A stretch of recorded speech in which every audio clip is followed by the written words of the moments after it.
So we will view that video which we were viewing yesterday from where we left off, and then we'll come back to discussions.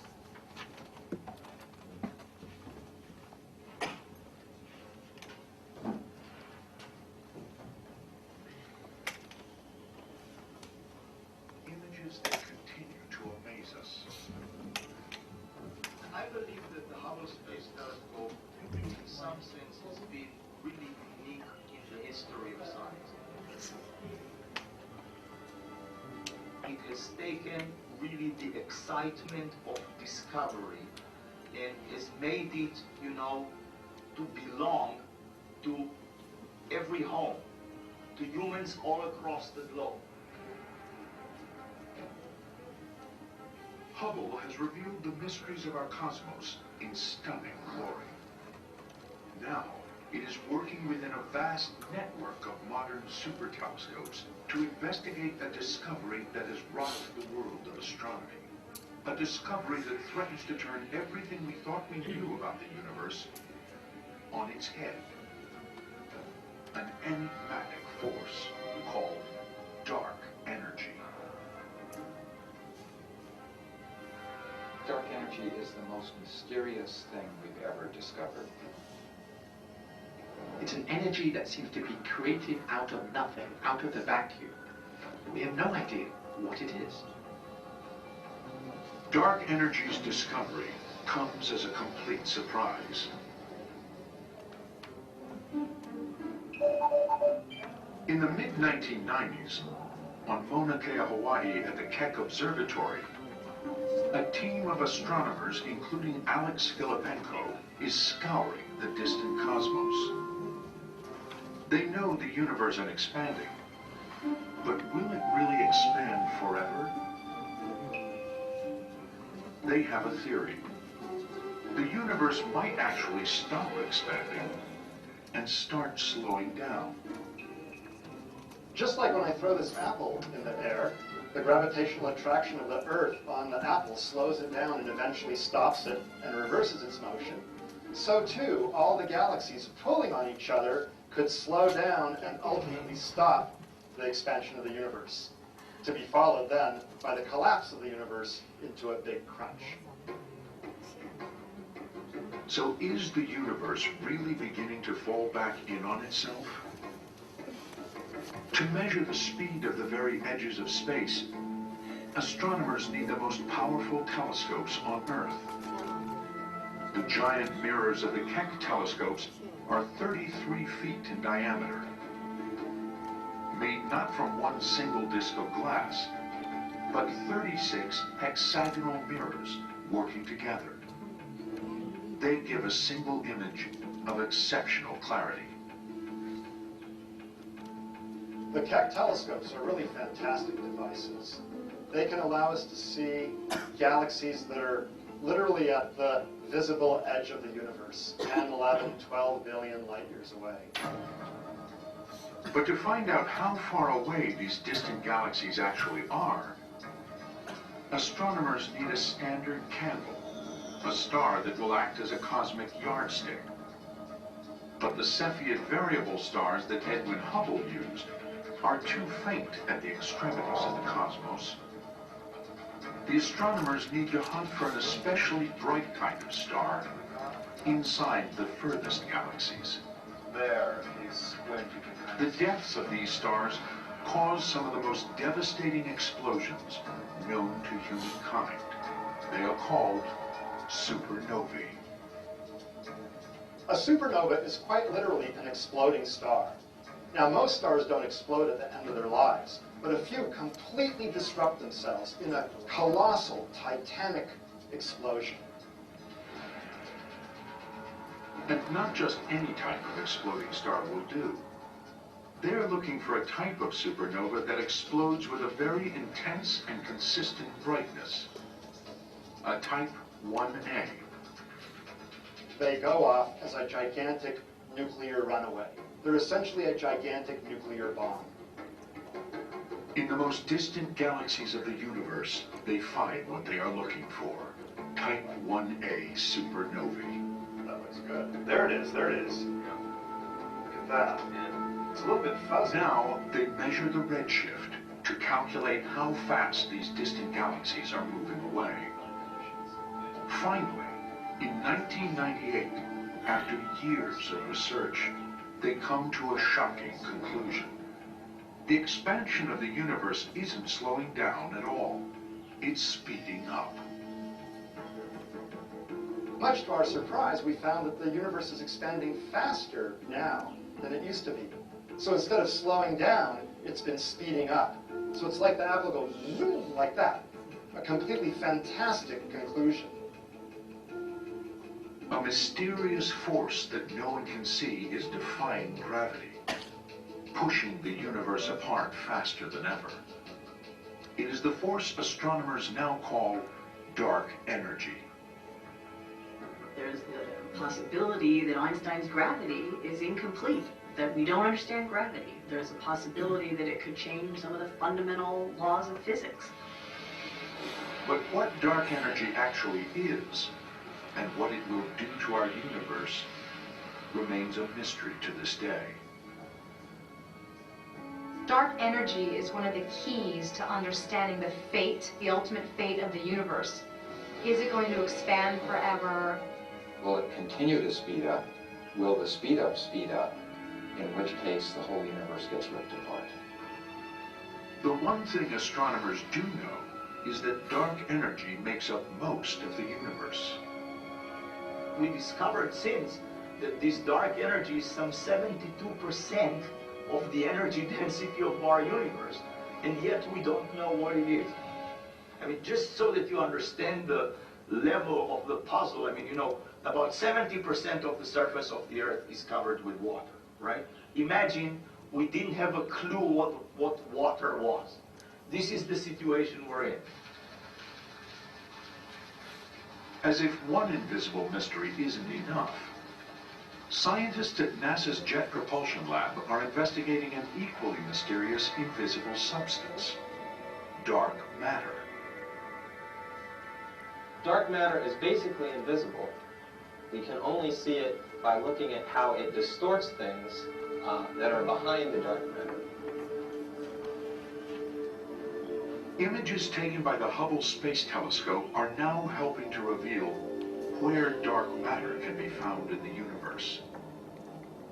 Hubble's images show that this invisible substance is bending light. A good analogy is a pool of water. If you went out and you threw a penny into the bottom of the pool, you would look down at that penny, and you can see the penny very clearly because the light from the penny is coming through the water. The water is essentially invisible. But the shape of that penny is distorted because that light travels not a straight path, but a slightly curvy path through the water to come to our eye. Dark matter has a similar effect. It exerts a powerful gravitational pull on light from distant galaxies. So what we're looking at here is light from a distant galaxy coming to us through this dark matter distribution.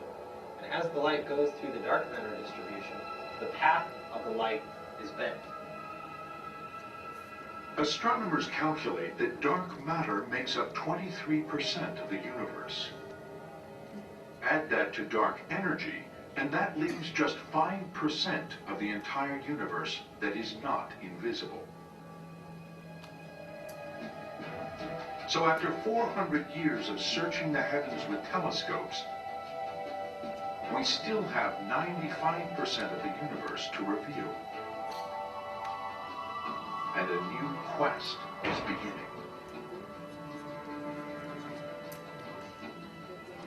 A new generation of telescopes, millions of miles in space, high on mountaintops, and deep below the Earth, is gearing up to change our understanding once again. Telescopes are actually at the forefront of changing the way we think of the universe, because it's the only way to see the universe. So these big, giant new telescopes are trying to address some fundamental questions. What's the nature of the universe that we live in? What is the stuff that makes up the universe? Could there be life elsewhere in the universe?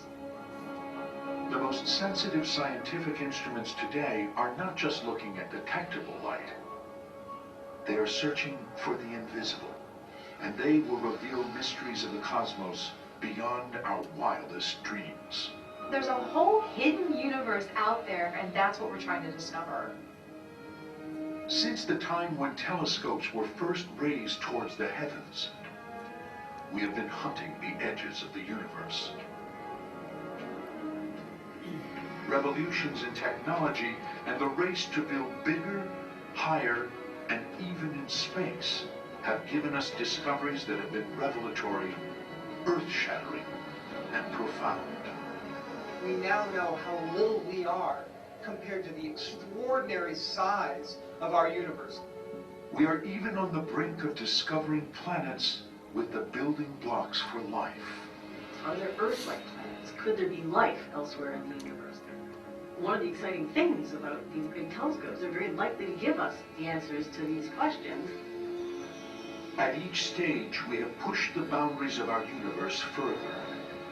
Beyond our planets, beyond our galaxy, beyond the 100 billion other galaxies, and virtually back to the Big Bang and the beginning of time.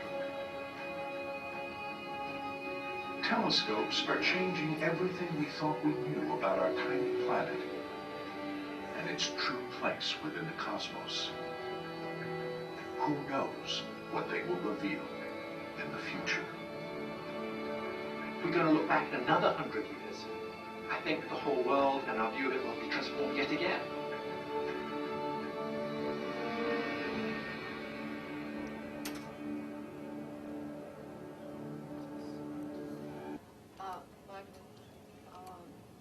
Could they discover at what distance is dark matter is? Sorry?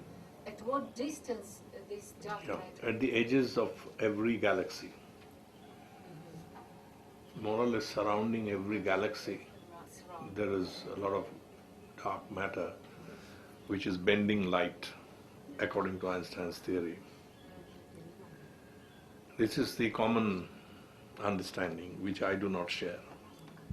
But that's another story. I have my own theory.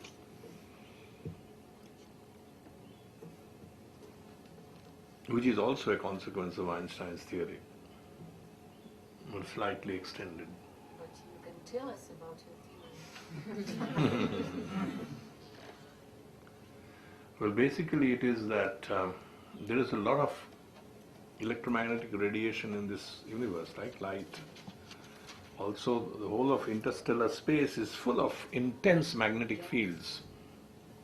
Now, nobody has asked the question where all this has come from. It's in fact totally outside Einstein's theory.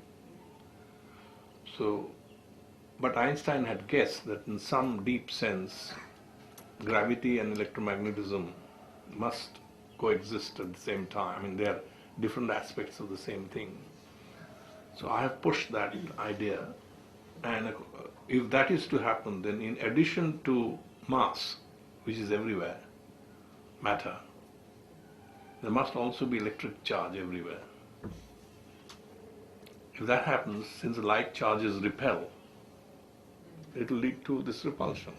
It's a very simple idea, but one can calculate and get there exactly the same things that they're saying. And electric charge can also bend light. So all this thing that they're saying could be just due to electric charge. But the predominant idea is that the whole world is electrically neutral. And there's a lot of evidence for that. So if it is full of charge, why don't we see it?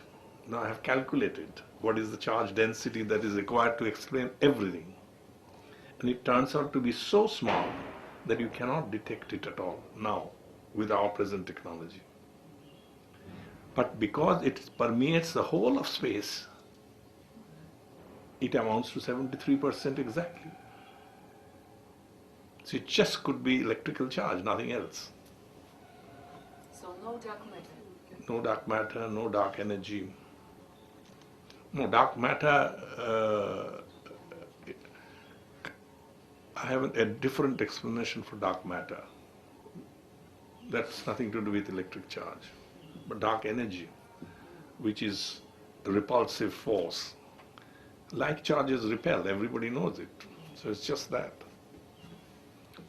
And I need such a small amount of electrical charge that nobody can detect it now. So of course you will find there is nothing, but it is there. So in that sense it is dark energy.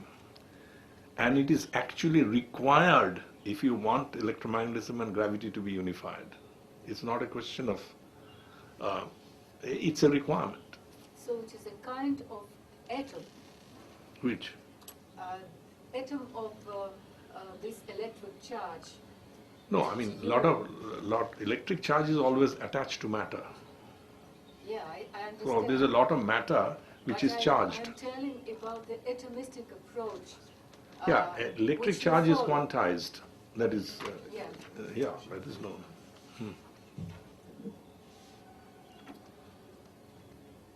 Right now, my paper is being examined by some referee. Let us see what he has to say. But it has been there in the archive for a long time, and people have commented favorably on it. So let us see what happens finally. I've said this is okay, anyway. So, is there any immediate threat to our planet? Immediate threat. No, immediate threat. Threat. Yes. Coming from where? Say, you know, From stars ourselves. are when stars are old and dies and creating supernova. No. So We are such so far away from such stars that there is no immediate threat from them. There is a threat from us, human beings, but that's a different point. We are messing up the environment. So what is the antimatter? What is antimatter? Oh. Antimatter is matter with opposite electrical charge, but all other properties remaining the same. Like you have an electron, there should be also another particle which has the same mass and every other property same, except that it is positively charged. Then that is called positron. And these are each other's antimatter. If you have a proton, there should be another proton exactly of the same mass, same spin, same all other properties, except that it should be negatively charged, and so on. So, and such particles were predicted by this famous British physicist that I mentioned earlier, who coined the term boson, Dirac. Dirac wrote down, instead of Schrödinger equation, he wrote an equation for quantum mechanics which is consistent with Einstein's special theory of relativity. The moment he wrote it down, it became clear that for every particle there should be its antiparticle. And that is what has been found to be true. The point is that when a particle and its antiparticle meets, they annihilate. So don't ever meet anti-Pemba. Then you will shake hands and just go, finished. But what the question that remains is, and this is something which Zeldovich thought about, why is it that in this huge part of the universe that we have explored, we don't see antimatter in a free state? It can be created artificially in the lab, but because it disappears the moment it comes into contact with ordinary matter, you don't see it. Now, why is it that that has disappeared? Why didn't both disappear? This is one of the unsolved problems of physics.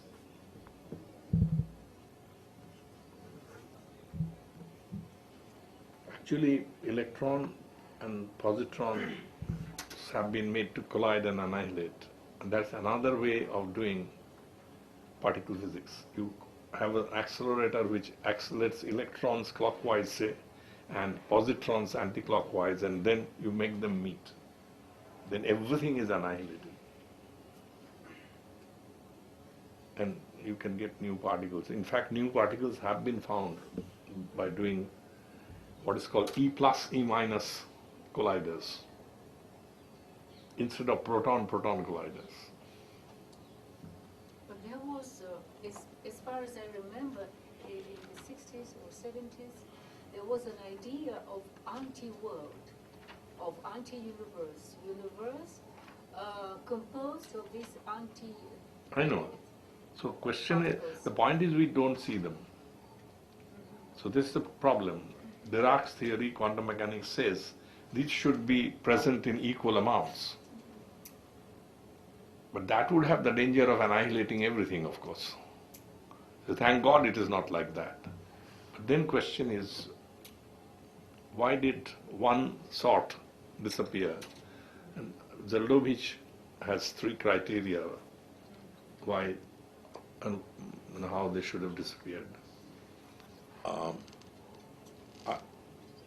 I can show you 2 more films, or 1 film, depending on what you want to see. There's one on wormholes, white holes, and black holes. And there's one on the quantum Indians, that is S.N. Bose, C.V. Raman, and M.N. Saha. So which one would you like to see? Wormholes, black holes, and white holes, or the quantum Indian?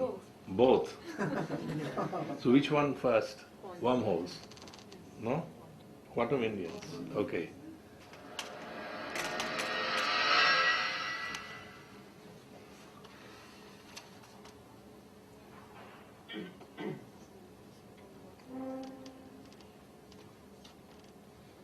As a layman, I would now say, I think we have it. You agree?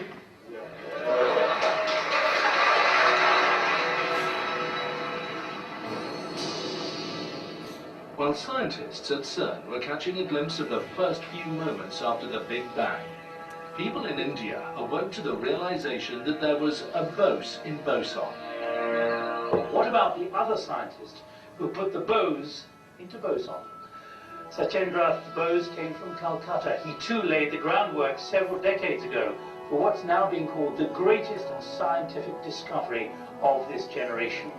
And there's some anger in India at the lack of recognition given to Bose, one of their own. India's government calls him a forgotten hero. In 1924, a young and completely unknown Indian scientist sent Albert Einstein a letter, and the resulting publication would change physics and Indian science forever. 3 great shots in the dark had already been fired. One was, of course, Planck, who came up with the very basic idea of the quantum. Einstein, with his theory that light consists of a stream of photons. And somehow they also travel like waves. And Niels Bohr in 1913. So these 3 great shots in the dark had already been made when Bose entered to fire the final and 4th great shot in the dark. Bose's passion is how do we count all the particles, all the photon, everything in the world. Fact that his name is associated on 1/2 of the particles in the whole world. We are all proud as Indians. At the same time as Bose was counting photons, 2 other young Indian scientists were busy revolutionizing physics with their very own theories. C.V. Raman gave the world the Raman effect and redefined how we see light and color. Meghnad Saha produced an equation that explains stellar radiation and is considered one of the fathers of modern astrophysics. Meghnad Saha, C.V. Raman, Satyam Bose were the character who wanted to do first time in India, and which is first time also in the world. That was their passion. All 3 scientists started their illustrious careers at Calcutta University in 1917. All became fellows of the Royal Society, and one of them, Raman, was awarded India's first and only Nobel Prize for Science. He cried on the stage. He said, my poor country does not have a flag of our own, so I cannot claim that I have come here as an Indian. But who were these remarkable men? How did they overcome colonialism, British rule, racism, inadequate funding and limited resources to place India at the cutting edge of world science more than 20 years before independence? What is the legacy they left behind? And what can India learn from them to produce great science once again? This is their story. Bose, Raman and Saha, the Quantum Indians.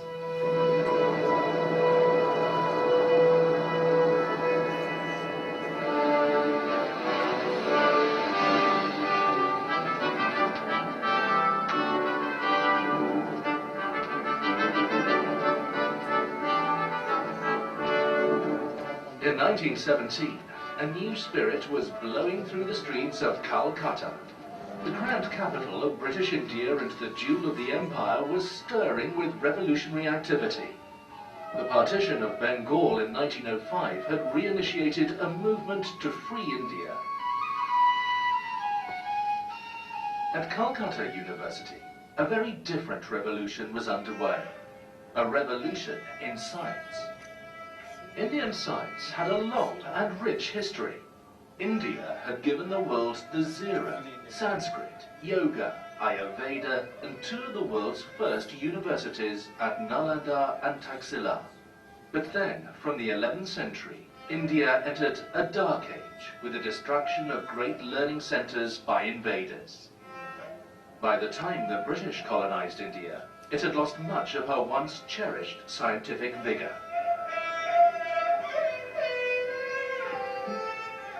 Then, from the 19th century, a new age of enlightenment began, and Calcutta was the epicenter.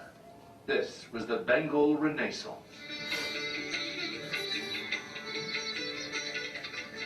Raja Rammohn Rai is the pioneer of Indian Renaissance. It is Raja Rammohn who first wrote to British government in 1823 December that India needs a science institution.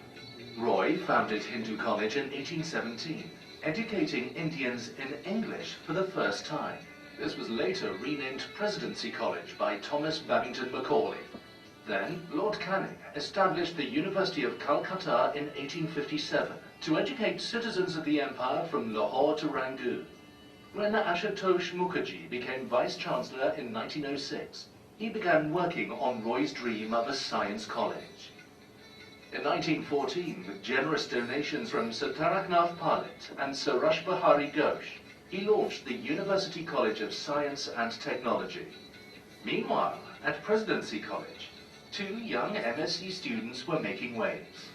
Satyendra Nath Bose and Meghnad Saha had stood jointly first in their MSc examinations and were ready to take on the world. Around the corner, at the Indian Association for the Cultivation of Science, another young scientist, C.V. Raman, was creating a stir with his experiments and papers. Mukherjee realized that in order to make his science college great, he would need people like this. Meanwhile, a very different revolution was taking place in Europe. The old physics of Newton and Maxwell was being turned on its head. A lot of revolutions were taking place in science, particularly physics. And the old world of classical physics was kind of breaking down. The first revolution was in the atom. The Greek philosopher Democritus had first proposed that the universe was made up of atoms in the 5th century BC. Everyone assumed that atoms were solid, indivisible objects. Then, in 1897, J.J. Thomson discovered that the atom was not solid at all, but made up of tiny corpuscles. The billiard ball model of the atom was shattered, and science would never be the same again. The second revolution was in light. Newton said light consists of particles like bullets, and he constructed a very successful theory. Then somebody discovered wave-like property of light, and that happened in the 19th century. Then the notion of corpuscular theory of light was abandoned. The third revolution was in radiation. When a hollow black body was heated, it was meant to radiate spectrum at an infinite rate along a straight line. But this did not happen, and a curve resulted that seemed to come back on the spectrum. No one could explain this. Europe was completely puzzled, and then Planck somehow wrote down a formula which fits this curve exactly and accurately fits all the experimental data. Having written down that formula, he wanted to derive it from some theoretical framework. Max Planck came to the conclusion that energy was being let out in discrete energy quantities or particles. He called these particles quanta. The equation came to be known as Planck's law.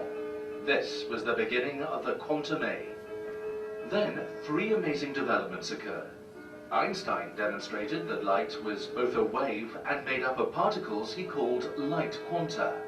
Lord Rutherford discovered the solar system model of the atom, with a dense positive nucleus and electrons spinning around it. And finally, Niels Bohr demonstrated that those electrons could only move at the quantum energy levels predicted by Planck. Great shots in the dark had already been made when Bose entered to fire the final and fourth great shot in the dark.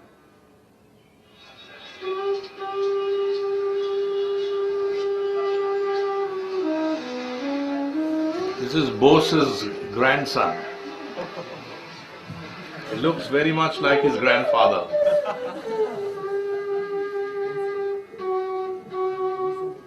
This is the ancestral home of Bose in North Calcutta.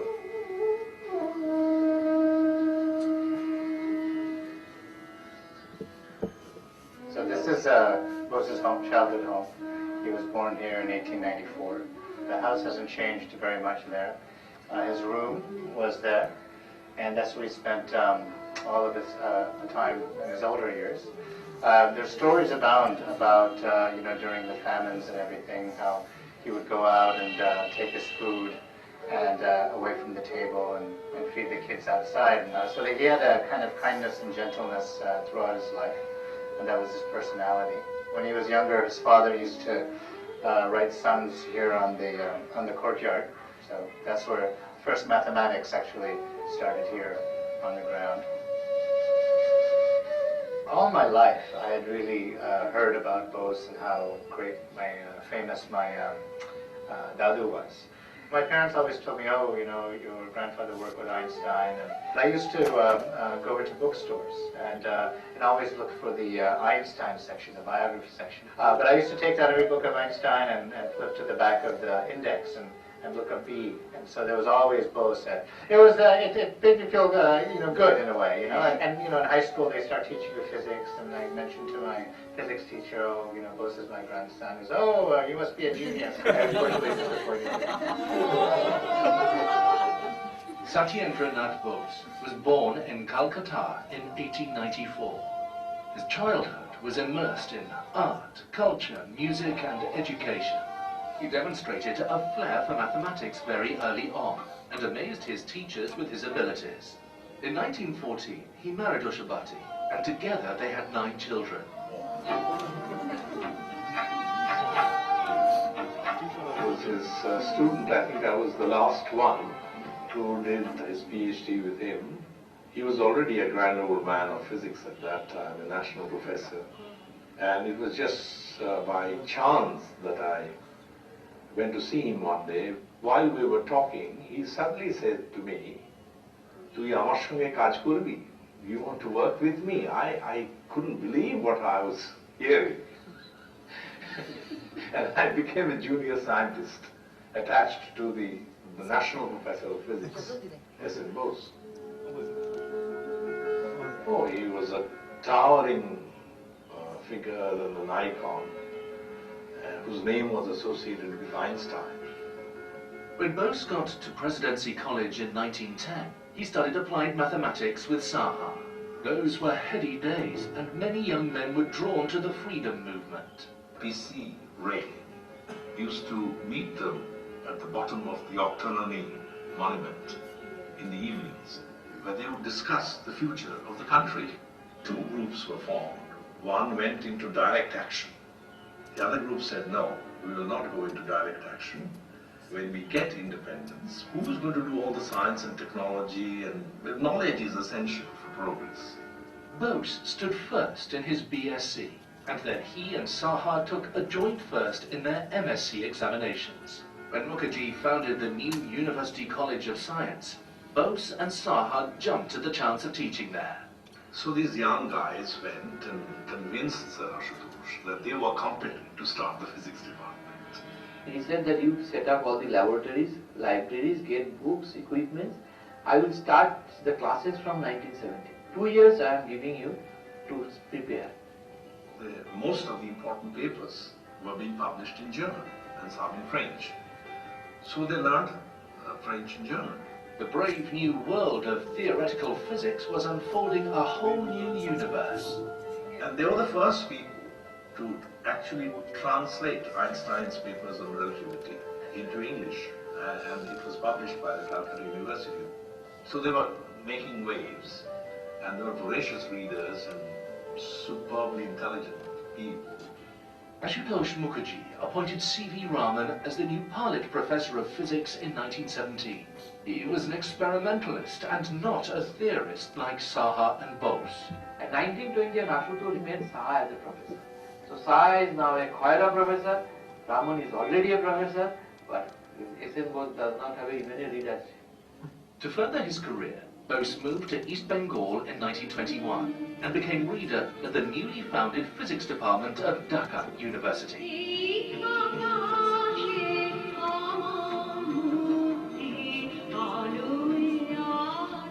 In 1924, work at the quantum level to count photons. This was Bose's great breakthrough. What he showed was that in the case of photons, classical statistics doesn't hold. It's the new statistics, which are now, of course, called Bose statistics. So there are new kinds of objects which people were not aware of. So the first paper was called Planck's Law and the Light Quantum Hypothesis. He sent his paper first to the Film Mag in Britain, but it was turned down. And then, in one of those seminal moments in history, he decided to send his paper to Albert Einstein. It was a bold decision and became one of the great moments in modern science. Respected sir, I have ventured to send you the accompanying article for your perusal and opinion. I am anxious to know what you think of it. So Einstein was delighted. He said, this is what I was looking for. So my photons are not like classical billiard balls. They are bosons. And so overnight, Bose became a very, very famous name in the world of physics. Einstein then sent a postcard to Bose saying his work was a beautiful step forward. When Einstein's postcard arrived, Bose became an overnight celebrity and was immediately granted permission to travel to Europe to meet Albert Einstein.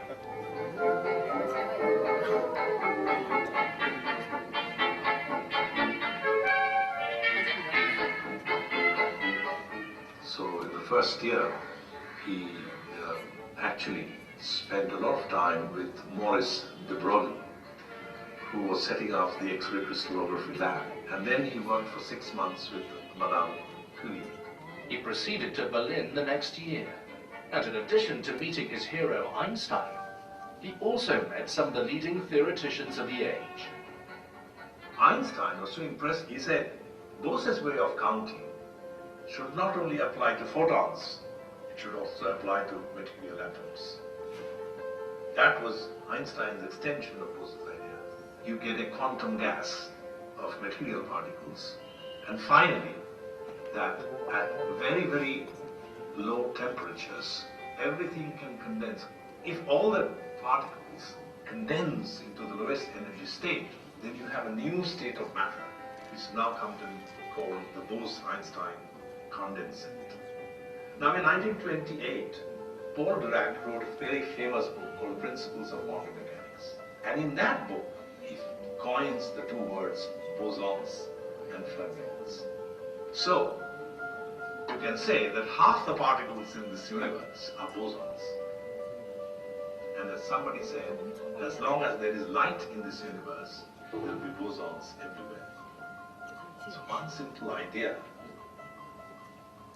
in Dhaka completely revolutionizes everything, and then, of course, Bose becomes a household name, or rather boson.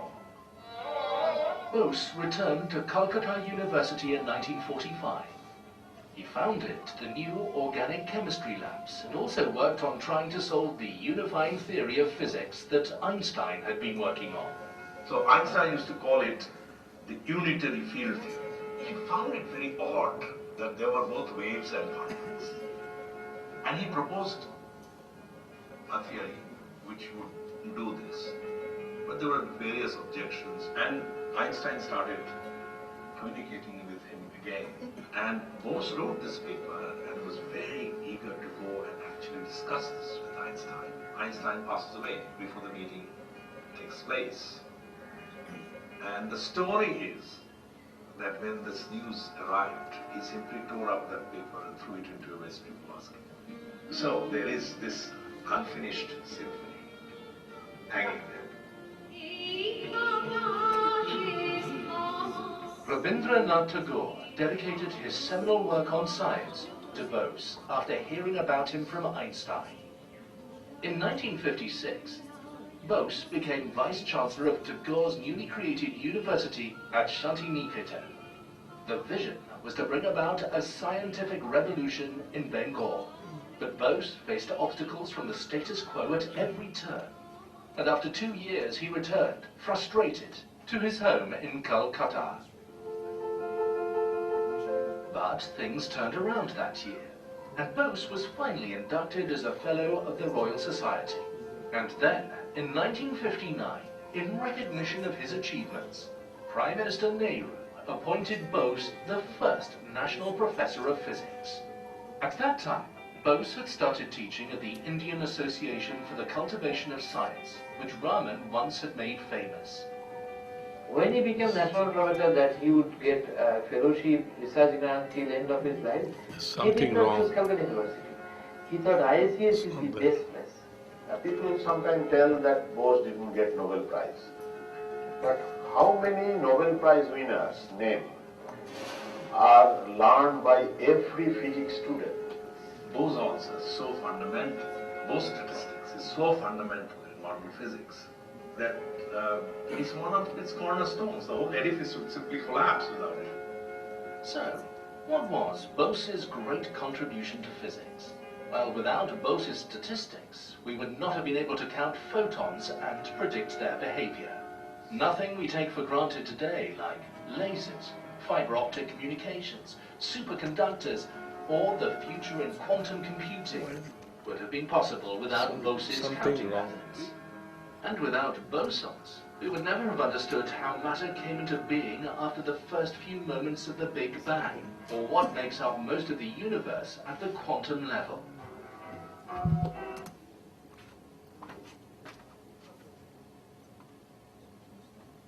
There's some disturbance. So, what was Bose's great contribution to physics? Well, without Bose's statistics, we would not have been able to count photons and predict their behavior. Nothing we take for granted today, like lasers, fiber optic communications, superconductors, or the future in quantum computing, would have been possible without Bose's counting methods.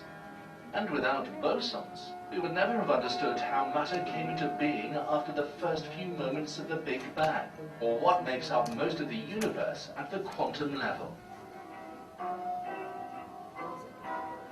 He also dedicated himself to making science available to Bengalis in their mother tongue. This became his life's mission. See, look, when I talk about learning science through the mother tongue, I'm not thinking of people like you who will be actually doing science. For people like you, you will have to learn all the languages that you need to learn. But I'm talking about the average Indian. Does he have to learn a foreign language just to be able to follow the basic things about science? How is that possible? Bose spent the rest of his life teaching at IACS and his room at home, managing the Science Association of Bengal, meeting people from all walks of life, playing the esraj and the flute, discussing philosophy, and teaching young minds about the new frontiers of science. Finally, on the 4th of February 1974, Satyendranath Bose passed away, and it was said that with his passing, an era ended. An era of great men who created science in India. After all, if one has lived through so many years of struggle, he can really find that this is what has been appreciated. It means that he doesn't need to live long.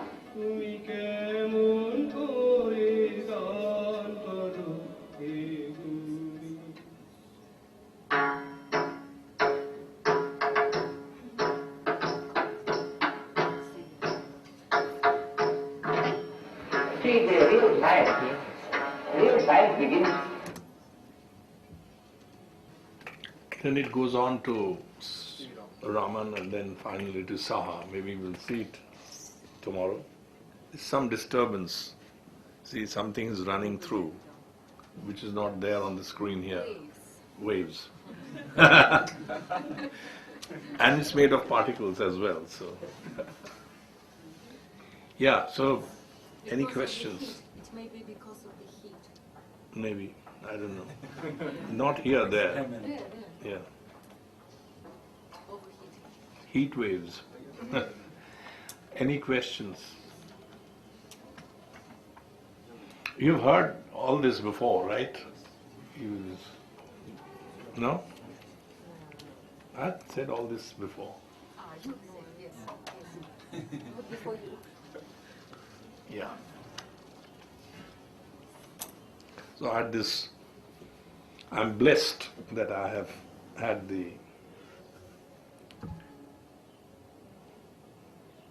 somebody's blessings to have come to know such great people quite intimately. I'll just tell you one story. One day I went to see him in that house shortly after lunch, and I found him sitting there reading a book. And he made me sit down and he said, I'm reading a very interesting book, I'll read it out to you. So he started reading out. It was about some feast going on. A lot of nice food being brought to a table, a glass table, under which was sitting a cat, shredding a cat. And this whole thing was about how the cat was reacting to all this. Bose had a few cats. He would always first feed the cats and then eat. So for 6, 7 or 8 minutes, something like that, he kept on reading in English. Then put the book down and told me, I'll first say what he said in Bengali. He said, Khasha likheche na re? That means it's written very well, isn't it? So I said, yes, sir, it's very well written. Picked up the book, opened it, and it was all in French. I said, sir, this is in French, and you were reading it out to me in English.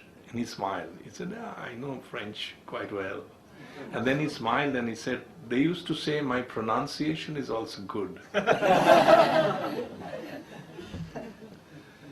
Amazing. Absolutely amazing. He didn't falter even once. He was translating. That is the command they had on whatever they studied. In his school, his mathematics teacher once gave him 110 out of 100. Yes, it's all on record. And the teacher was asked, how can you give 110 out of 100? He said, what can I do? I mean, in a question paper, you you would be asked to answer a few questions, right? They would say, give you 10 questions, you have to answer 6 or something. No, he solved all the 10 questions, and each one of them he solved in more than one way. He said, what can I do?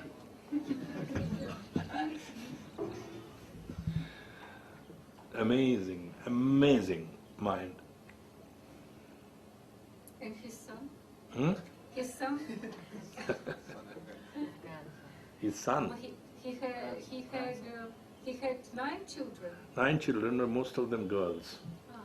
2 boys only. They didn't do very well. I mean, they were average engineers.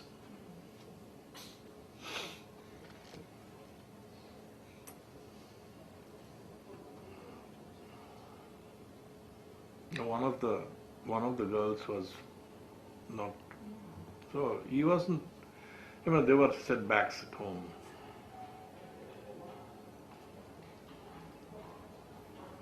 But in spite of all that, he did this great work and so many other things later on. Of course, compared to this work, others sort of fade into insignificance. But for anybody else, those works would have, made them very well-known scientists. He did a lot of work which he didn't publish also. He would let his students do it. Why didn't he get the Nobel Prize? That is a mystery. That is one of the greatest discoveries. It's one of those enigmas. Nobody knows what. I think it's the fact that he came back to India and sort of was not visible in Europe. People just forgot. And he started doing chemistry, other things, He was interested in India's development, building up X-ray crystallography labs. So he kind of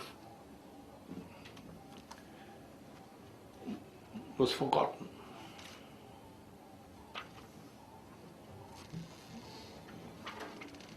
And people say Einstein was not, he should have, nominated him, but he didn't. I suppose he got busy with many other things and He was not a kind of a person who would think about these things. Yeah.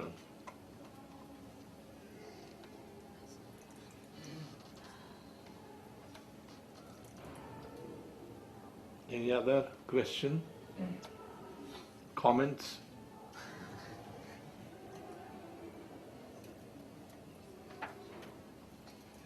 Why shouldn't you, make some comments, because that's the idea. Exercise your brain, ask questions, comments, even if that is ridiculous, doesn't matter. You have to get into this habit of open, fearless discussions, but without animosity. That's the whole spirit of science. Not only science, of any intellectual development. Nothing.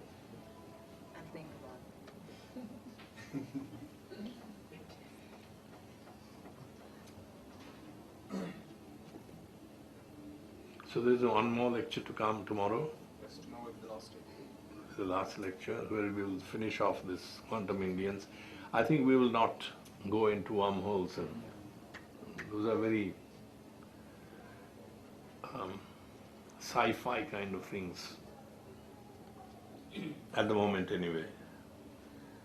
Black holes yet, but I think you can pick up about black holes anywhere on the internet. Thousands of sites.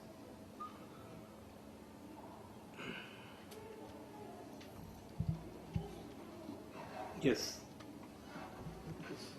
Can you give this?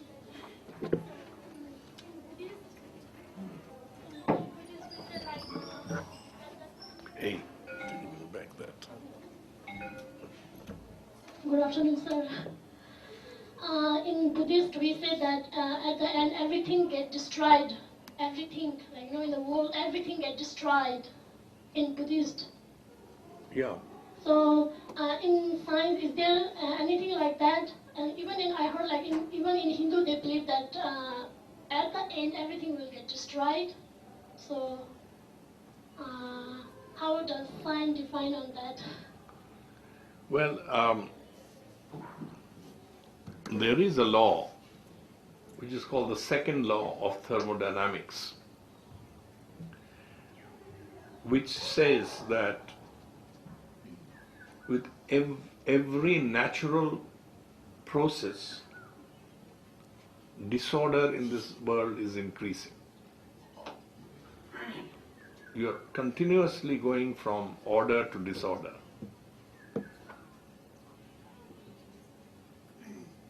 For example, if you gather a lot of molecules of some gas, say you put some gas in a balloon and you put it in the corner of the room and let the gas escape, and you take a picture of what is happening,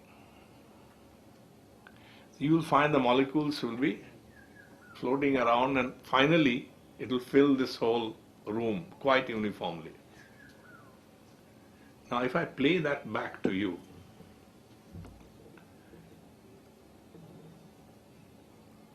in the reverse, that is starting from the end and going back, you will see all the molecules going into the balloon. And then I show you the other process of all the molecules escaping and filling the room, and ask you, which one is the actual process? You will say the one in which things got distributed all over the place. The other thing never happens.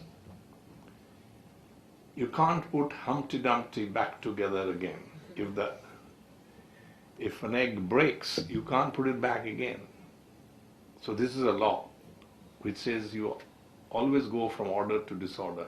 If you have a nice packet of chocolates, very beautifully arranged, and you want to give it to a friend, and you trip and you fall, and the chocolates just go all over the place, then you or somebody will have to do extra work to gather them together and put them back into that packet. It won't happen naturally. So this is called the second law of thermodynamics. And this gives you what is called one arrow of time. In which direction is time going? You can say, from the example I gave you, that time goes from an ordered state to a disordered state. And finally, when everything goes to that disordered state, the theorem says you cannot do any work anymore. All heat engines that you see, boilers and things, they all work on the principle that heat, you need a difference of temperatures for heat to flow from the higher temperature to the lower temperature, and in the process you can get some work out. But if all temperatures come to the same level, nothing will work. Not only that, time will cease to exist, because there will be no change after that. Everything is uniform. Now we see changes, so we know which way time is going. When everything is the same, nothing happens. And that is called the heat death of the universe. So when we were young and reading, popular books, then this was one of the big things for us, the second law of thermodynamics and the heat death of the universe. So there is something like that in science, but not exactly the same as in Buddhism.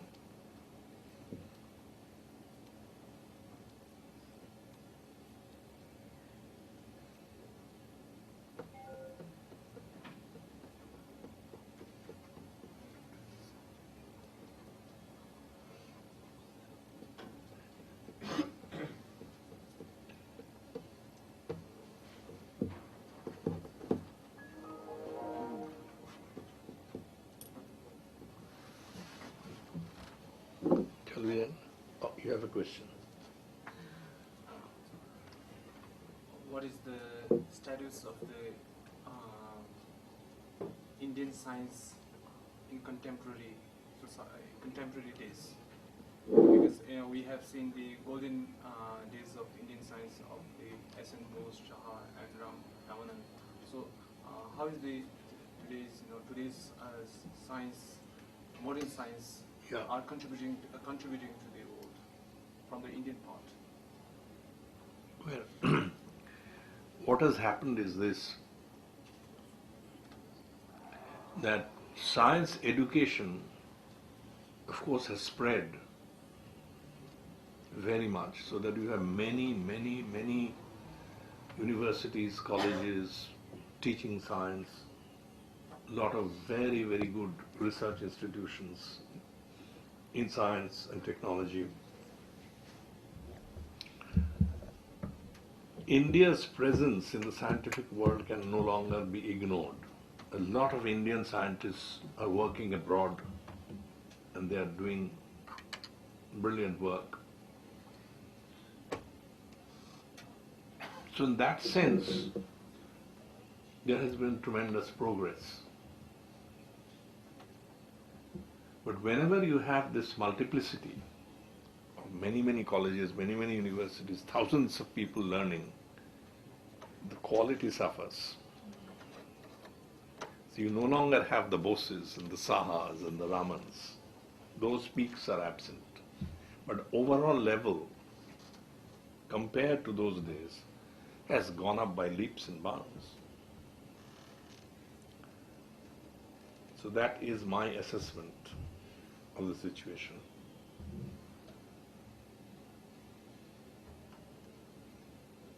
But I think why we are still lagging behind the West is the following. Some of my friends who have spent all their lives working abroad tell me that when they go to Indian labs, they are astounded at the sophisticated equipment that we have. They don't have. But they are not being made use of in a creative way. They are just repeating what has been done in the West. So there is a mentality here which is very subjugate. People want to hear what is being talked about in the West and then they will do something. They are afraid to say something of their own. That maturity, I think, is lacking. That confidence is lacking. Of course, everything is so very much dominated by the West, particularly America, that you almost feel hopeless. They are so arrogant. We, somehow or other, very meek people. You remember, do you people watch cricket? Yes. So, the Australians used to curse and so on. They were very aggressive, and Indians somehow couldn't do anything. Then it was Sourav Ganguly who taught them back, right? Shouted, So now, of course, everybody has learned that. They have become aggressive and they are winning. So I do not know whether aggression is something which is good, which you should have. But with at least some kind of self-confidence is required, which we are lacking, I have a feeling. We are afraid to speak out our mind. Even if we have a very good idea, we are afraid to say so. Now, anyway, that's it.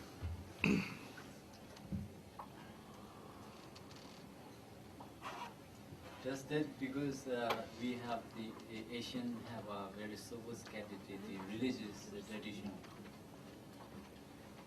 Because in Asian country we brought up in this very faith and this religion and the tradition. So always No, they are also restriction to the new things, new ideas, and all these things, the tradition. Yeah, we also have this tendency of always falling back on the past and asking about whether it agrees with the past. This is the problem. Why should it always agree with the past? That is another problem here. The stranglehold of our traditions. It's too strong. We can't break away from it.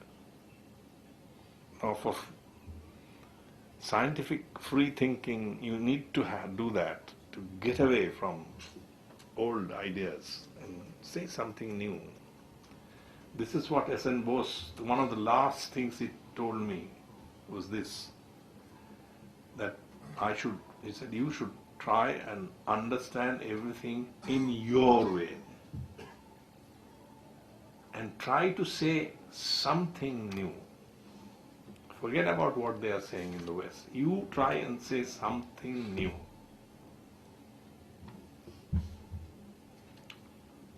It's not that easy to say something new. You require a lot of hard work. But that is something that I believe that everybody should try. Someone will succeed.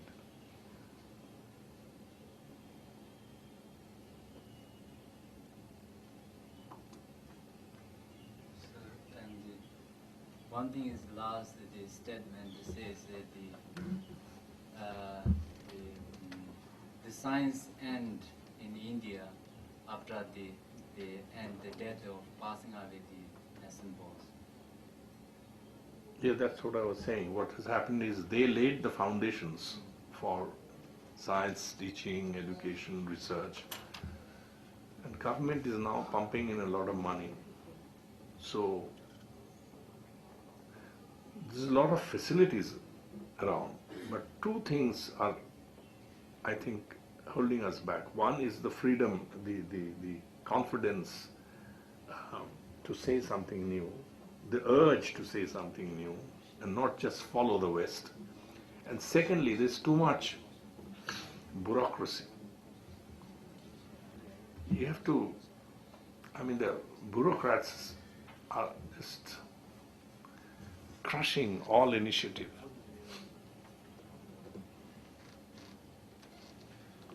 They do not understand the value of academic freedom. They are afraid of it also. Politicians are also afraid of it. So they don't want to encourage all that. So these are the problems we suffer from.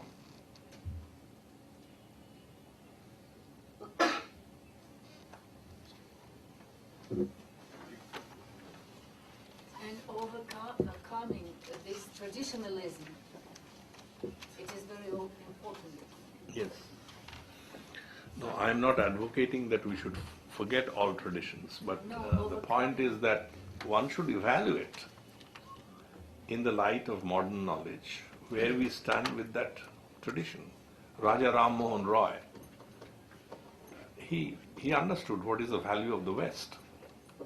And he said we must accept it. Rabindranath Tagore accepted it. Gandhi accepted it, to start with anyway.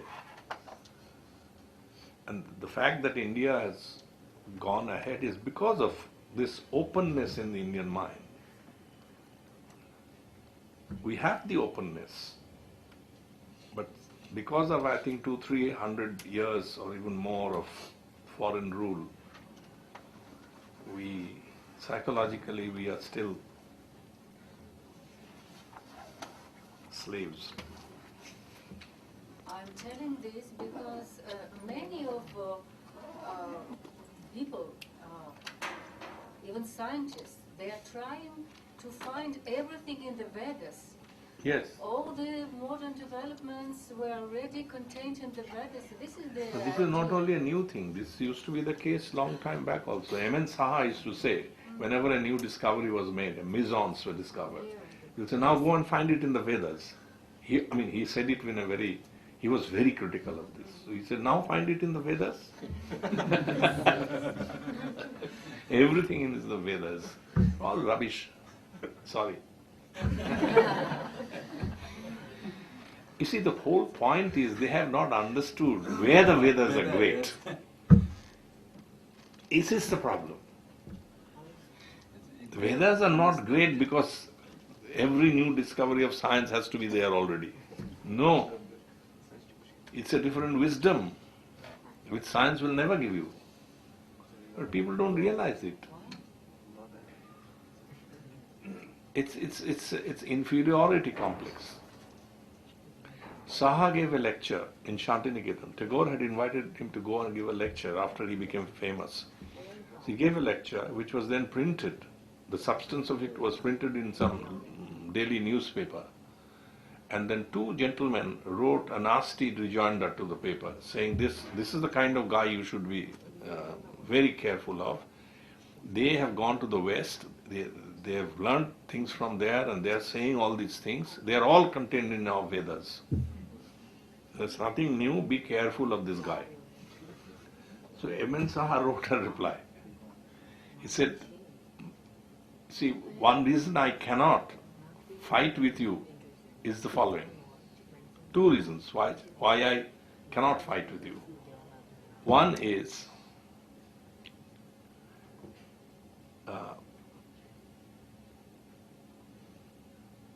you have not read modern science, I have. You have not read the Vedas, I have. So I can't fight with you.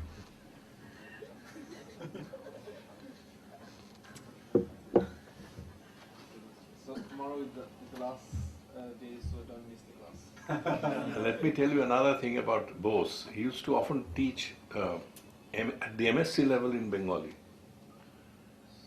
So some guy said, look, please speak in English because I have come from somewhere else, I don't understand. He said, well, if you have come to learn from me, you better pick up my language. Then somebody said, but is it possible to say everything, scientific things in Bengali? You know what he said? He said, those who say that it cannot be, those who say that know neither science nor Bengali.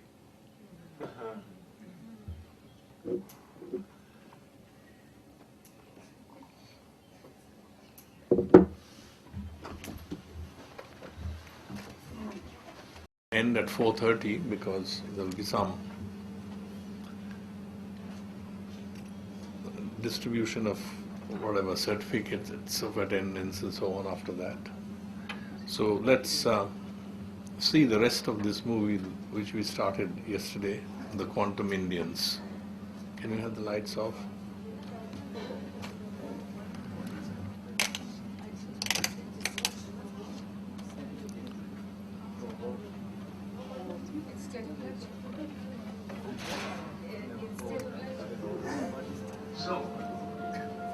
When it was known that of any topic in science, the Raman thesis written on Raman effect was the largest number. This is globally. And after the discovery of lasers, it has become even more useful. The reason is that when you shine light on a molecule, it's partly absorbed, partly scattered. So you expect to see less energy in the scattered light than what was put in. That's the incident energy should actually equal the scattered energy plus the energy which is absorbed. But Raman found that sometimes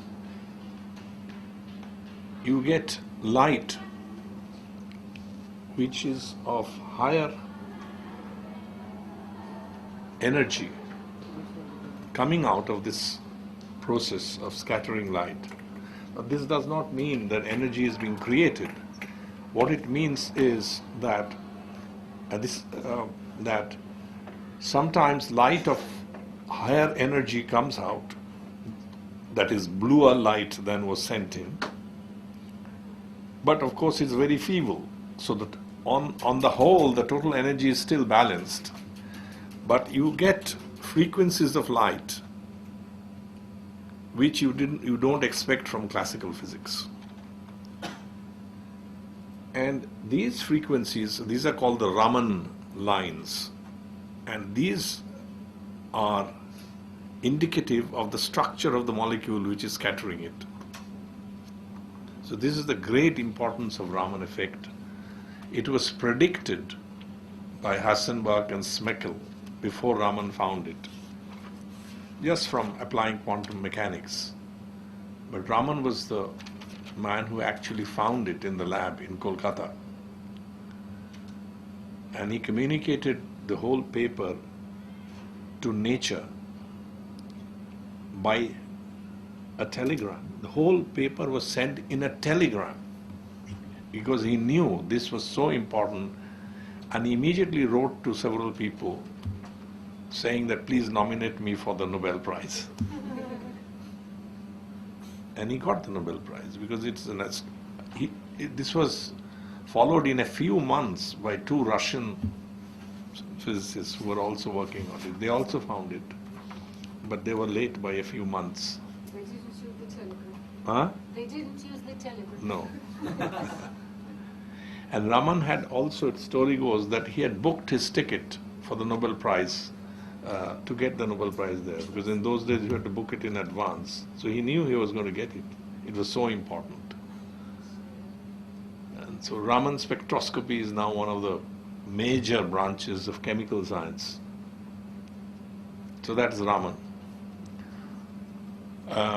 He was a very complex person, and he created a lot of enemies. Anyway, I'll not go into those stories. And Saha, actually among Bose, Saha and Raman, Saha became famous first. Already in the early 1920s, he had done his work. Then it was Bose, and finally Raman. So what Saha did was, he applied for the first time. This was before quantum mechanics was discovered. Only Bohr's atomic model had come. You see that it's only certain discrete orbits are allowed, and the electron jumps from one to the other, and while coming down it radiates light of particular frequency which is determined by the energy difference between these orbits. So that's why you see these lines. That's the only kind of thing which was known. And Saha said, what would happen to a lot of these Bohr atoms in a gas which is heated up and which is under pressure? What sort of lines would we see? How would the lines be affected at all? Sometimes, for example, if it is extremely high temperature, then all the electrons can get just stripped off, particularly in a simple element like, say, helium. The electrons are all knocked off. Then, of course, such a thing cannot radiate, according to Bohr, because there must be an electron going round which jumps from one energy state to another. And when it drops down to the lower energy state, the excess energy is just radiated. Now, if there are no electrons going round, there will be no radiation from such an atom. But such things should exist inside stars, because the inside of the stars are tremendous, they have tremendous temperature. So all these consequences he worked out, and he got a formula which is nowadays called Saha's ionization formula. And that proved to be a tremendous tool for studying the composition, temperature, pressure of stars. Just by looking at the light we receive here, it's an absolutely revolutionary discovery. So, okay, now it's working, we can see it.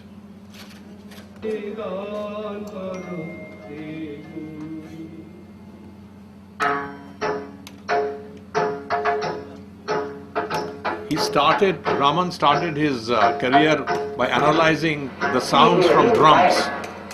Real science begins when you are really interested in something and you want to find out.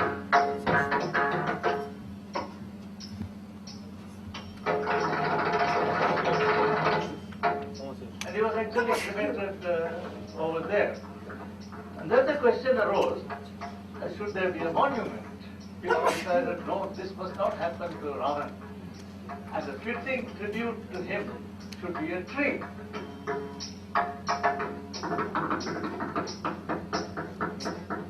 To understand C.V. Raman, we have to understand his love for nature and the human spirit. He believed that the human spirit never ceases from questing. Why was the sea blue? Why do flowers have colors? How does the tabla make its sound? Why did crystals refract so much spectrum? Raman was a man of many contradictions. A great teacher, but an intolerant perfectionist. A simple man at heart, but a supreme egotist. A recluse, yet he loved children and teaching. But without doubt, a genius. Chandrasekhar Venkataraman was born in November 1888 into a conservative Tamil family. He was surrounded by learning and tradition, as his father was a lecturer at Presidency College, Madras. He became the youngest student at Presidency College and completed his MA at 18. As a young man, he was influenced by Edwin Arnold's classic book, The Light of Asia, as it explored the life of the Buddha, who overcame the problems of his age through intellect and willpower. 1907 was a turning point in Raman's life. He received his MA that year. He was married to his wife and lifelong partner Lokasundari and had 2 sons with her. And then he sat for the Indian Financial Service exam. There he stood first and he got a job as Assistant Auditor General, Government of India. And since Calcutta was the capital, the head office of this Auditor General was in Calcutta. So that is how he came. One day, while taking a tram to work, he noticed a sign outside the Indian Association for the Cultivation of Science. And he entered and he found an excellent, outstanding library, very good equipment. And he said, I can start working here immediately. He loved spending his mornings and evenings at the association.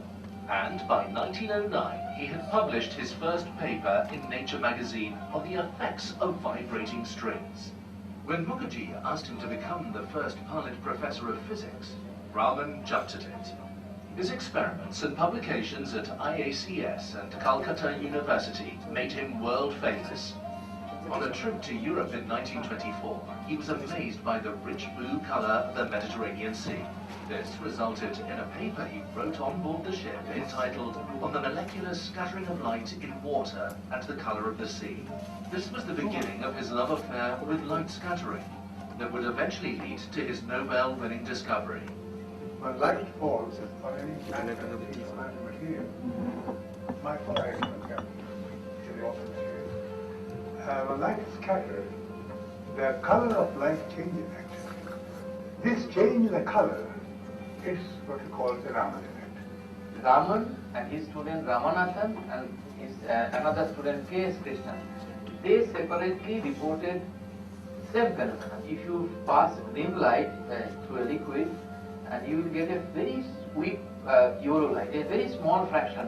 What's happening is the light which is coming in probably has just one wavelength, one component, very pure, but when scattered, it generates many different light beams at different wavelengths. A light, of course, carries energy. When it falls from matter, it makes those atoms all vibrate. So part of the energy of light is given to these vibrations. And the remaining part is what gets scattered out.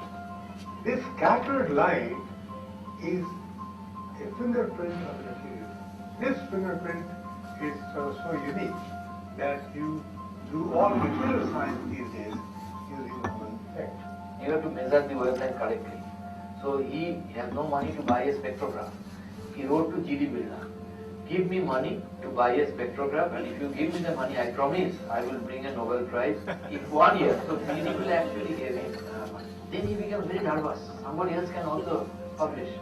So the first paper is sent to Nature in Telegram, and he wrote everything in a nice form of a full paper with spectra, with equations, everything, and he published from Indian Journal of Physics, and he sent the papers by post to several Nobel laureates, Rutherford, Niels Bohr and others, that I believe this is a Nobel Prize winning discovery, you must nominate me for the Nobel Prize. He called a press conference 28th February 1928. It came on the next day that C.V. Raman claimed that he has made a very important discovery and this might get Nobel Prize.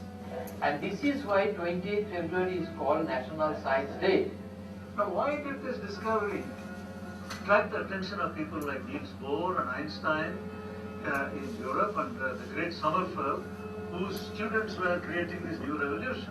Does matter also behave as a quantum object, or can we continue to describe matter as we had described it from Newton's time? And that is why the importance of Raman's discovery came. In 1928, Sommerfeld was visiting Japan. When he heard about Raman's discovery in February 1928, let me go to Calcutta and see for myself whether this is. So he came to Calcutta. He was convinced that this was a real discovery. And sure enough, as soon as he went back to Europe, all these great guys joined together and proposed Raman for the Nobel Prize. The Nobel Prize winning telegram came to him on 15th of November 1930.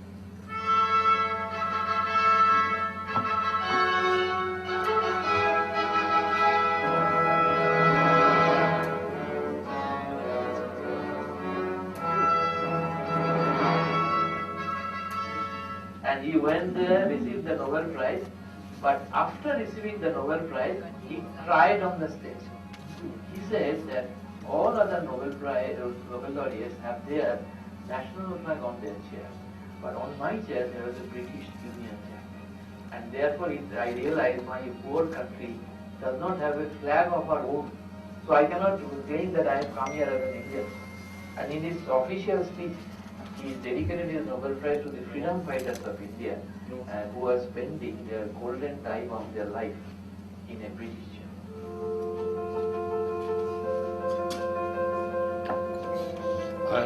Can we fast forward it, because let's see Saha. Okay. From where? At the same place. You couldn't keep recluse. But through optical to celebrate Yeah. as a country.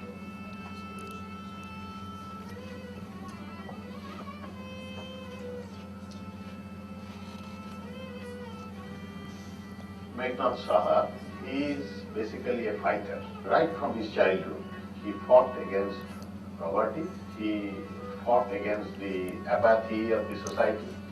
Initially, He used to swim 3 miles to go to his school in East Bengal, and his father was a mudi, grocery. He is the first generation literate. His father was illiterate. Extraordinary character. Country, we can never become a developed country. Saha wanted to build a new India. The India of his dreams was to be built on a foundation of basic science and would lead the world once again in intellectual excellence. Saha's equation revolutionized modern astrophysics. He brought nuclear physics to India when the world was just discovering it. His leadership gave us many of India's leading scientific institutions. Born in eastern Bengal in 1893, Saha clawed his way up through sheer willpower and intelligence. He loved mathematics and history. He was a very favorite student of all the teachers because he excelled on almost all subjects. Mathematics was his favorite subject. And next came history. He loved stories about Maratha and Rajput kings and saw himself as a new kind of warrior for India's future. He studied at Dhaka College on a scholarship and then made his way to Presidency College in 1910. At college, he got involved with the freedom movement and came into contact with nationalists like Subhash Chandra Bose and Rajendra Prasad. Saha and Bose joined Mukherjee's new college as lecturers in 1916.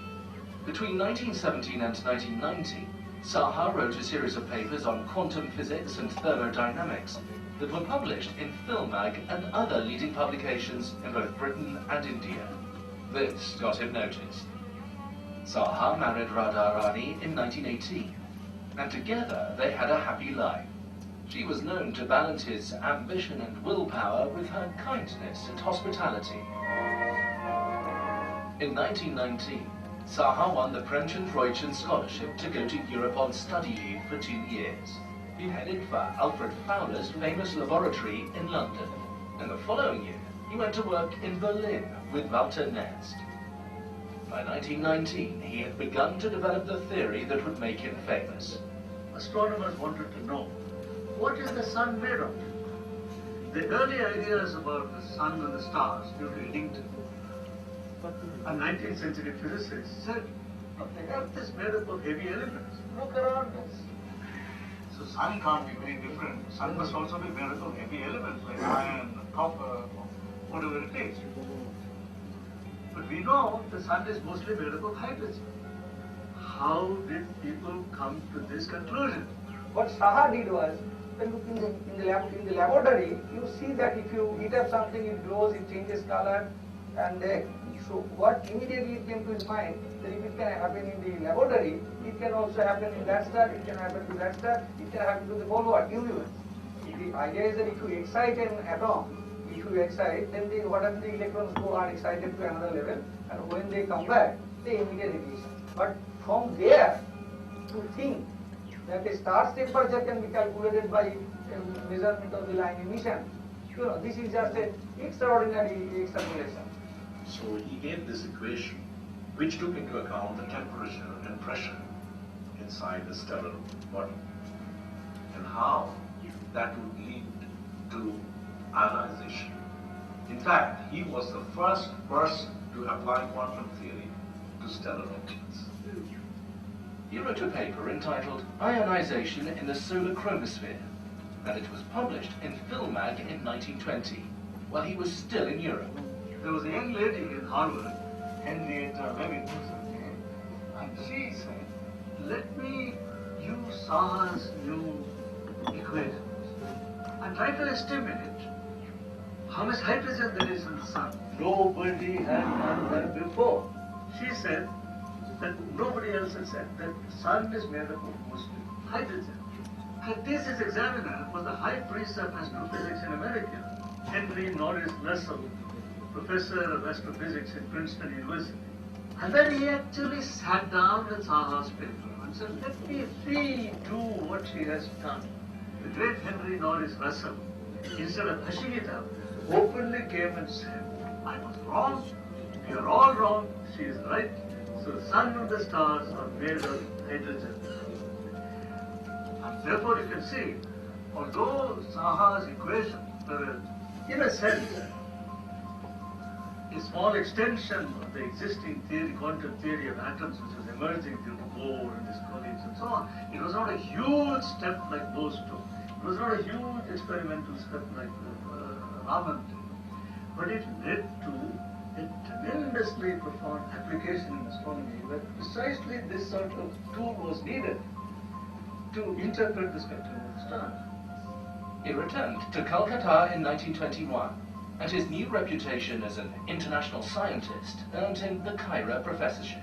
But by 1923, his requests for grants and funding for new labs and research facilities were rejected, and he decided to leave Calcutta and head for the United Provinces. At Allahabad University, he built a new physics department. In 1927, Saha was made a Fellow of the Royal Society. In 1930, Saha was nominated for a Nobel Prize for his work on stellar ionization. Saha finally took on the role of institution builder that year with the founding of the United Provinces Academy of Sciences. He also joined the IACS in Calcutta, where Raman was still the honorary secretary. Saha returned to Calcutta at his alma mater in 1938 to become the Palit Professor and head up the physics department. Meghnad came back from Ahmedabad University as a Palit Professor. At that time, Netaji Subhash Bose became President of Congress. He proposed that India should have a planning commission.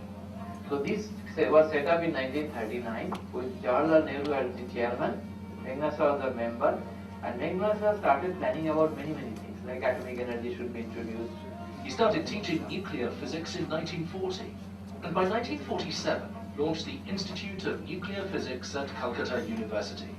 After his death, this became known as the Saha Institute of Nuclear Physics. In 1944, he became secretary of IACS, and by 1946 was president and running the whole place. His dream was to make IACS the national academy he had dreamt of.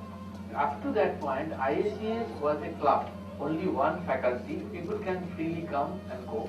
But there is no faculty position, no director, no professor position. He said this cannot be an institute. He said he wanted some 20-30 faculty position, a new campus, much bigger one, lot of money and assured government grant. Saha also realized that the only way he could get change accelerated was by joining politics. And in 1952 he became an independent member of the Indian Parliament. Ironically, his end was as dramatic as his life, as he died of a massive heart attack on the stairs of the planning commission he had helped set up in New Delhi. It was a fitting end, like a Rajasthani warrior of old. He taught us how to keep your head high and keep fighting, so that the fundamental research, basic research is done in the country in a good way. And what a life he had. Every student of astrophysics studies the Saha equation in their first year. Today, both the Indian Association for the Cultivation of Science and the Saha Nuclear Institute are two of India's finest research centres, working on international projects as diverse as the Higgs boson, nanomaterial sciences, advanced space research and communications.